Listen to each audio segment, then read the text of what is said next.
beautiful people, and welcome to She Heals Out Loud.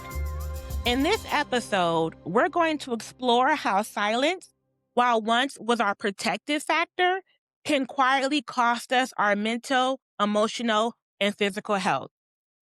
From generational messages about not expressing our emotions and being strong, to the hidden toll silence takes on our bodies and relationships. This episode and conversation invites you to reflect, release, and reconnect. This is a space where we stop minimizing how we feel, where we're going to start speaking up for ourselves. We're going to stop pretending we're okay if we're not, where we begin to identify our needs, where we empower ourselves, and where we love and accept ourselves, where we name the pain we were taught to minimize, and where healing no longer happens in silence, and it no longer happens alone. If you ever felt like you had to be strong when you were actually breaking, this episode and this podcast is for you. We were taught early on to be quiet about pain and emotion. We were taught that expressing emotions and feelings is a weakness or an overreaction. We were often told belittling comments like, "You're doing too much.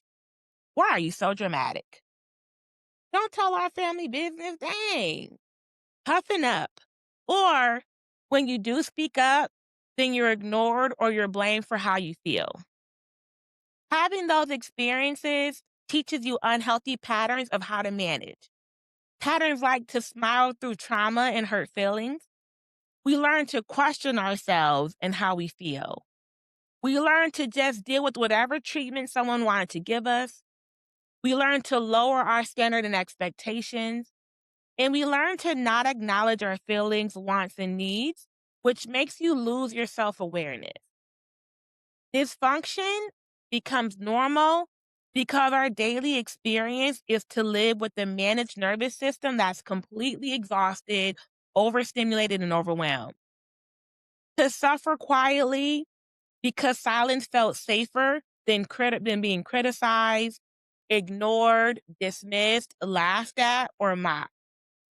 To suffer quietly was better than getting into an argument and being misunderstood. But silence doesn't heal us. It isolates us. It causes us to lose our self-awareness. It causes us to stop having boundaries. And it causes us to accept disrespect, and that is not okay. And isolation convinces us that we're alone and experiences that are actually shared by so many people. Here's what suffering in silence really cost us. It cost us our bodies because what it does is manifest as anxiety, depression, chronic stress, sleep issues, headaches, burnout, weight gain, and low self-esteem. It cost us our relationships because spoken pain turns into resentment.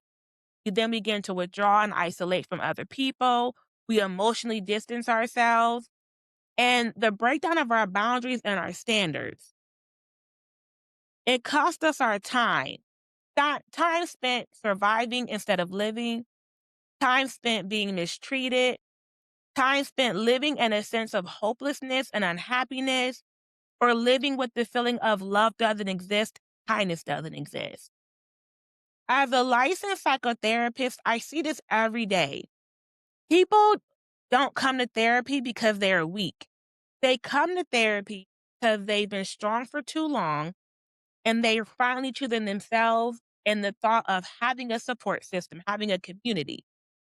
So let me be clear. Healing out loud does not mean telling everybody your business. Absolutely not. We're not doing that. We're going to protect ourselves.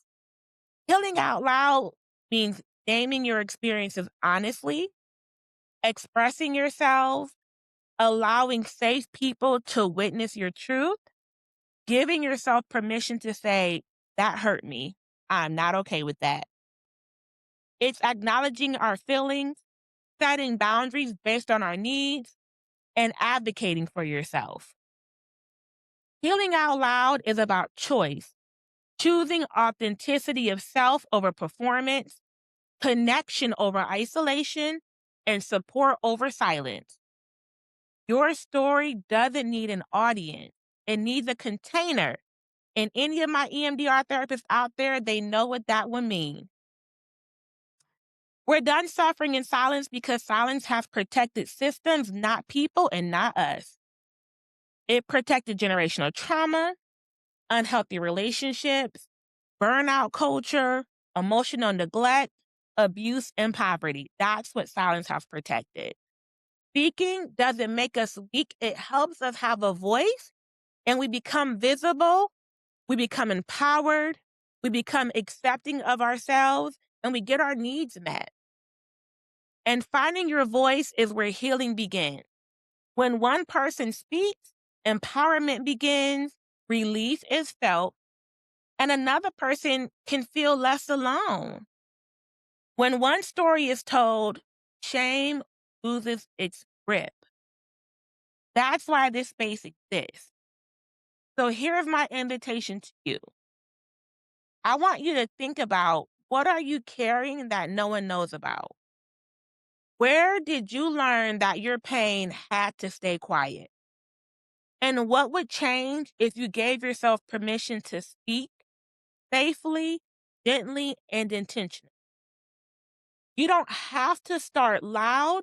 You just have to start honestly with yourself.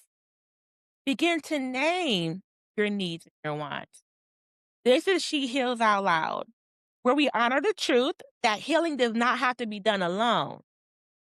If this episode resonated with you, subscribe to our page, leave a comment, and share with somebody who needs to hear it.